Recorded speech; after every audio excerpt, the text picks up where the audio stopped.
Hi, thank you for joining us today. We'll be talking about broadband as an essential service requires a service-oriented approach.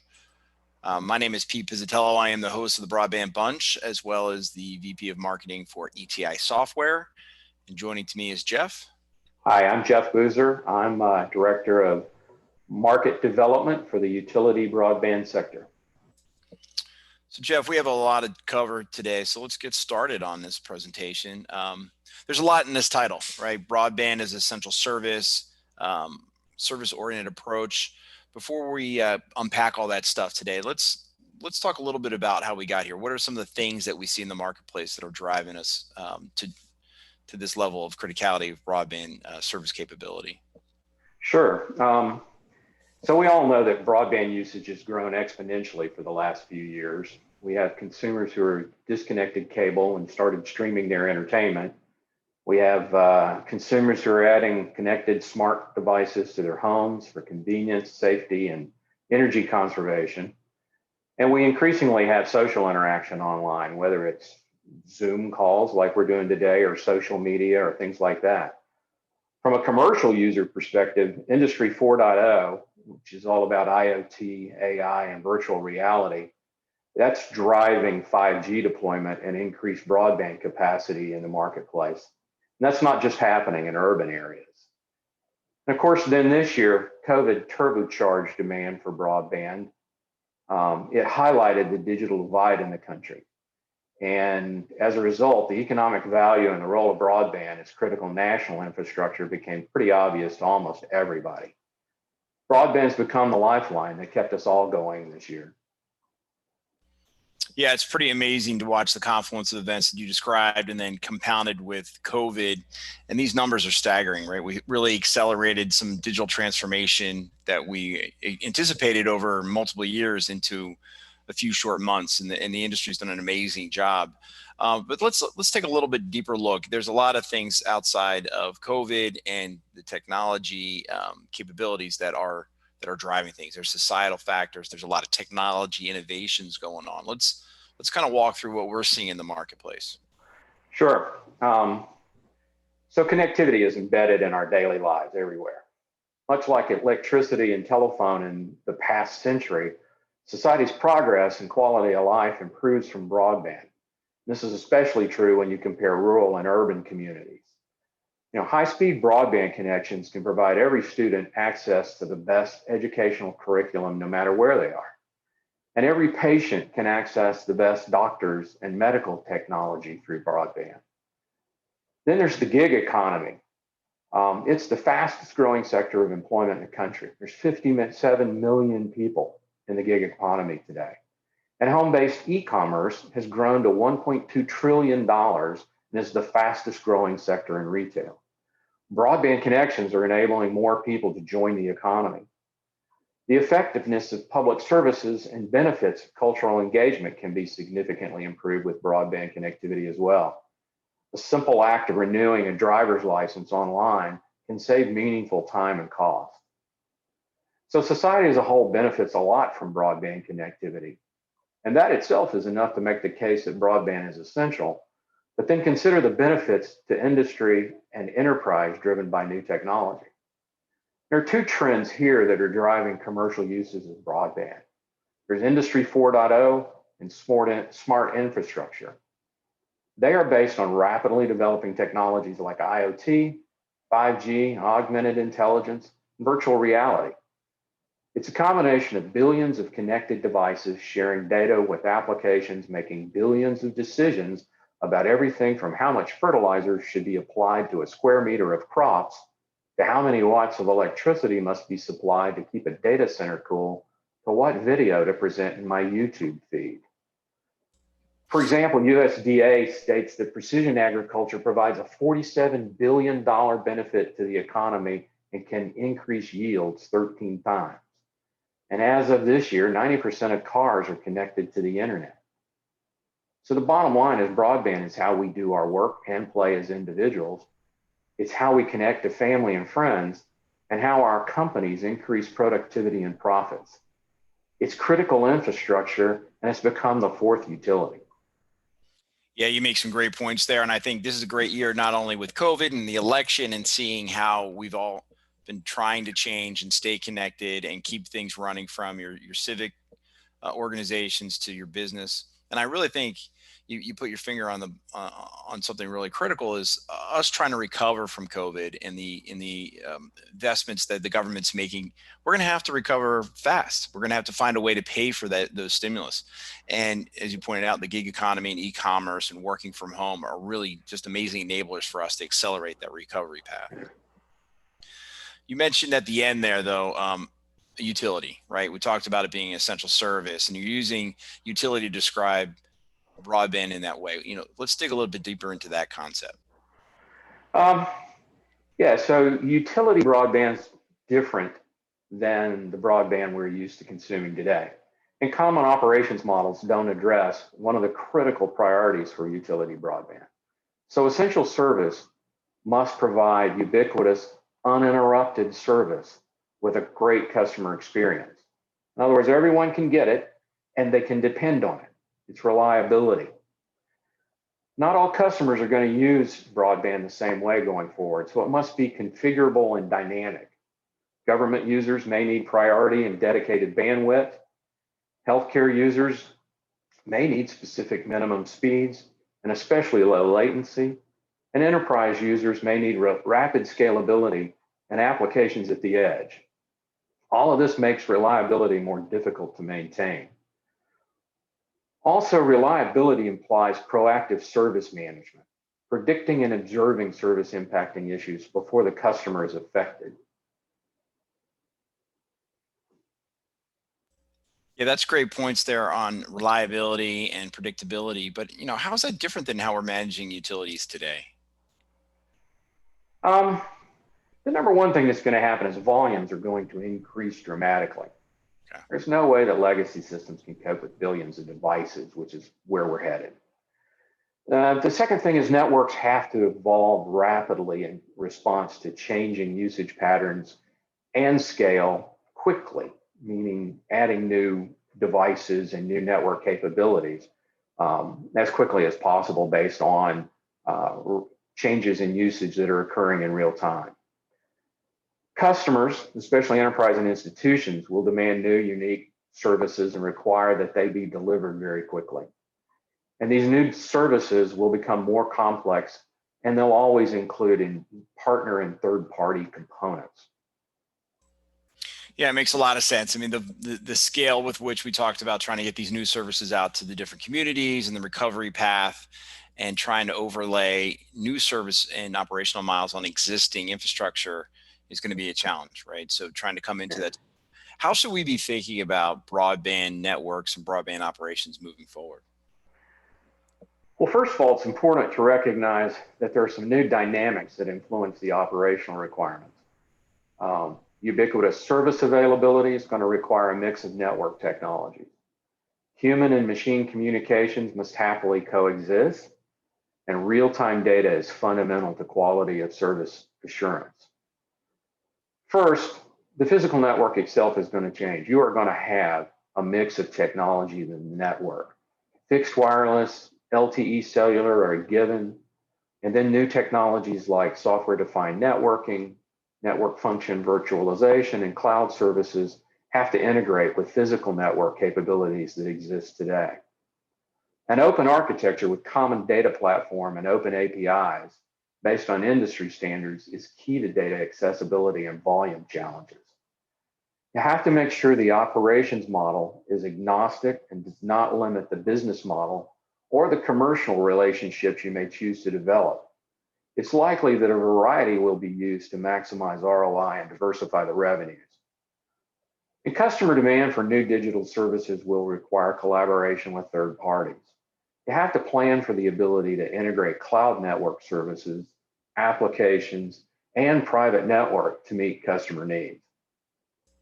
Yeah, you hit on some really important things here up and down this chart, and both from the open access and the standards that are being developed and pushed, and the interesting collaborations within business partners is really interesting. It's been a part of it, and it's interesting. There's disruption at all levels, right? And the technology, level, the operational level, and we're going to get in a minute a little bit about the impact there. But the one thing that really kind of jumps off the slide is understanding how the technology and the business model and how you service your customers are enmeshed, right? And that now, before you can envision certain operational models, but you didn't really have the tools or capabilities to do that. But now you're starting to get one pulling the other and one pushing the other a little bit more dynamically. The the other piece of this title of this presentation is around service-oriented broadband. So let's unpack that for everybody. Okay, so utility broadband operators face a transformation in the way they operate based on this utility concept. And that's the objective of service-oriented broadband operations. So service-oriented broadband operations is all about real-time service performance. Service-oriented broadband changes the focus from customer data and activity to service assurance enabled by a real-time view of the service experience. In other words, it brings the NOC into the customer call center. It merges real-time service status and performance data with relevant customer data. It places service quality at the center of the customer experience. As we said earlier, with an essential service, the most important thing is that the service is working as expected. It's no longer okay to have a CSR go through scripts with the customer before transferring them to technical support when the service isn't working. That's a great visual that you use there in terms of bringing the NOC into the customer service desk. And it's really indicative of silos getting knocked down, right? Silos that would, technologically be challenging, but given that we have now platforms that can run horizontally across your operations, we have open standards and architectures, but conceptually, you're going to want to have to achieve that vision, right? And there are certain industry sectors that have embodied this, right? So utilities, as you mentioned, because the way electricity and power has been thought of for many years now, that it's a lifeblood, right? And that kind of shift in that perspective has really been important. It'd be interesting to see how, operationally, what you see as the key priorities for folks in this business model. Sure. At the very foundation of it all is utility grade broadband changes the decisions that you're going to make about network design and architecture. You're going to think differently about things like GPON versus Active-E. You're going to have different approaches to redundancy and failover. And security decisions have really serious implications in this context. Next, processes and workflow are designed differently with a customer in versus a network out approach. Changes the focus to customers and services, not network infrastructure. It consolidates the real-time service data with relevant customer data and allows you to quickly get to issues the customer is calling about, as opposed to trying to upsell them. Instead of the level 2 tech support rep getting the transferred call, like what happens now we were talking about, then looking first to see if there are any outage reports, then check modem stats and so on, the CSR is immediately presented data on current service performance when answering the call, and they know what the issue should be. In general, it's all about maintenance and prevention, not problem resolution. Yeah, it's really interesting. I mean, I think it's easy to envision a world like this where you're putting the customers centric. There's a lot of other aspects of our community and economy that are doing this already, but it might be a jump for some to get there. So any ideas on how we can get, what are the critical capabilities to achieve this? Yeah, so let's call it the 4 A's. Automation, analytics, augmented intelligence, and agile. They're all things you need to consider as you're moving toward a service-oriented or a utility operating model. As we said before, volumes are going to require automation throughout the NOC. So it's important to focus on building zero-touch processes and to deploy portals for customer and partner self-service where applicable. A key to effectively operating a more complex network and services portfolio is intelligence on how customers are consuming the services, as well as insights into network and operations metrics. As you said, data must be accessible, open, can't be in silos. They have to bring that to the table. Time to market and service reliability are critical success criteria. Augmented intelligence should be used to dynamically manage network configuration and scalability. And last but not least, the NOC must embrace agile operations. Operations must be able to adopt and deploy enhancements to the network and new services very quickly. NOC operations are going to have to embrace key aspects of DevOps. Yeah, again, there's a lot in this slide, right? There's a lot of really good principles, but the automation has really been something kind of, and I think it's one of the lower order things, kind of table stakes that you need to get if you want to scale, if you want to be able to have the time and capability and the data to get to being more responsive, right? Being able to the intelligence across your business. You know, and it's almost, we should almost invert this slide, so get the automation done first and try to give some guidance about how to tackle it first. But I think it's a really interesting approach. You know, what about the outcomes? I mean, so we have folks that need to go and take this up the food chain or to their communities about selling this. You know, what are things they should be thinking about in building that case for moving in this direction? Well, some of the most obvious and impactful outcomes are call center and field service organizations can really benefit, see significant improvement in call times and time to resolution metrics. Time to market, as we've mentioned, for new network services and new service, time to revenue are shortened dramatically, and that's money. Automation reduces time and resources, as we've talked. Analytics drives innovation, and actionable metrics all contribute to reduced ops costs. And faster to market with new high-value services that are driven by customer and network insights drives revenue increase and margins. Yeah, it's a nice vision, kind of talking about what again, were table stakes in terms of CX and time to market and operational costs, controlling your costs, and some of these other higher order things. Hopefully people can understand on how to get from here to there. But there's other folks in the market that are helping us solve this problem, right? It's not just us. We mentioned some of the open architectures, some of the tool sets, some of the partnerships are out there. You know, who should we be looking to for guidance and to try to jumpstart this effort? Yeah, a couple of organizations, as you say, have done some work that helps us, provides us a great roadmap for this. TM Forum and ITIL both have developed an approach to service lifecycle management and guides for transformation that will get you to service-oriented operations. Broadband services lifecycle management as a concept is the end-to-end process of providing services. You know, the key objectives that they're trying to achieve here is that it's driven by customer demand and focused on delivering business value, both to the customer and to the enterprise. It focuses on outcomes for customers and the business services aligned to customer outcomes and requirements, provides the framework and roadmap for transforming broadband ops from a network operations or a waterfall kind of approach to a development operations CD, CI kind of approach. And it leverages industry standards, data, and integration. Yeah, so it's an interesting explanation or definition around service lifecycle management and some of the tool sets and for thinking that's been done already. How do you anticipate this impacting operations as we see it today? Well, service lifecycle management is going to streamline the delivery of services and quality. It's going to break down silos and provide a single view experience, a single pane of glass, if you will. It's going to give real-time service performance data and intelligence. And it's going to be, it is how you enable automation so that you get results, including efficiency, consolidation, visibility, and insight to help better run the business.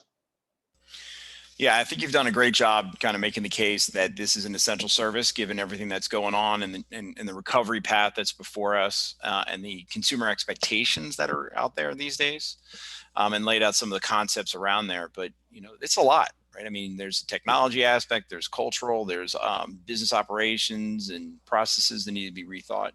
You know, what's a guy supposed to, what do I have to do today to get started? Any suggestions on that path forward? Yeah, there are several things you can do right now to begin the transformation. And as always, any initiative worth doing deserves some planning. So if you haven't done some of these in the last 24 months, it's worth going back and revisiting them. Things have probably changed. The first thing is do or update or do a market assessment. Market assessment is a little different than a feasibility study, which a lot of people have done. That goes out into your marketplace and engages not only the consumers or the members or the customers of your existing business utility, but also takes a look at those commercial clients that might be out there and what they are doing that requires broadband in their enterprise, because that will drive a significant amount of revenue and services strategy over the next several years. Use that as a way to rebuild your revenue model to see, what kind of services you have and what those are worth. I would venture to guess you will see that it's different than you originally thought. The second thing is, if you haven't already done this, build a plan to implement software-defined networking. That's a roadmap to get you from, maybe your hardware-based network that you have today into this new world of SDN, because these services that we're talking about are going to require that, especially volumes and scalability. Start today with an edict that you are only going to pursue open network architecture. In other words, you're not going to continue to deploy anything that might be proprietary. Get with your vendors that you have now and understand how they are going to address SDN and opening up their proprietary software and hardware, and how that fits into your plan and your objectives. Most vendors are addressing this in some way or another today. The second thing is, if you do anything by swivel chair or you do anything manual, automate it now. Go ahead and get started. Yes, it may change or evolve over time, but automate right now, anything you can do. And the last is update your business plan. As we alluded to earlier, future broadband operators are going to have multiple commercial relationships driving revenue opportunities. And bake those back into your business plan so that you have an accurate look at those financials. So, yeah, it's helpful to kind of make the world a little bit smaller. I do want to come back to the first thing that you said there about the challenging the assumptions that you had. I mean, so chances are they're wrong, right? Given how much the world has shifted, looking at how the commercial world is, the demand profiles are going to change or evolve.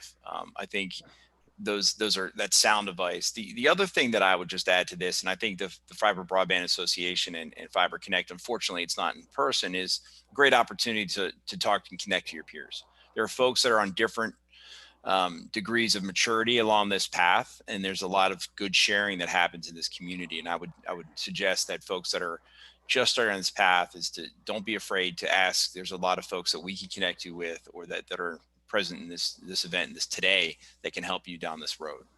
That's a great point, Pete, because especially in the utility sectors, there are a lot of people who are collaborating and helping each other out, people who have been doing this for a few years and are giving pointers and advice and things to avoid to those who are considering it, people who have operational initiatives that they'll help you with. It's in this community more than anyone other that I've seen. There is a lot of great collaboration going on. Yeah, and it's right. It's important. There's a patriotic component to the whole thing. Everyone is really working hard to solve this problem. So, yeah. All right. So we walked through, the essential service, understanding why that's so critical, and the concept around a service-oriented broadband. And the impact on the operations. We walked through some suggestions on what standards bodies and organizations to lean on to help accelerate that, and laid out a quick path for folks to start thinking about what to do next week when they go home. I guess we should go to see if there's any questions. Yeah, if there are questions come through on the chat, we'll be live in the chat room just as soon as we conclude here, and be happy to answer any questions, talk about anything, or give any insights we may have. We look forward to chatting with you. Thanks, Pete. Yeah, Jeff, thanks a lot. Really appreciate it.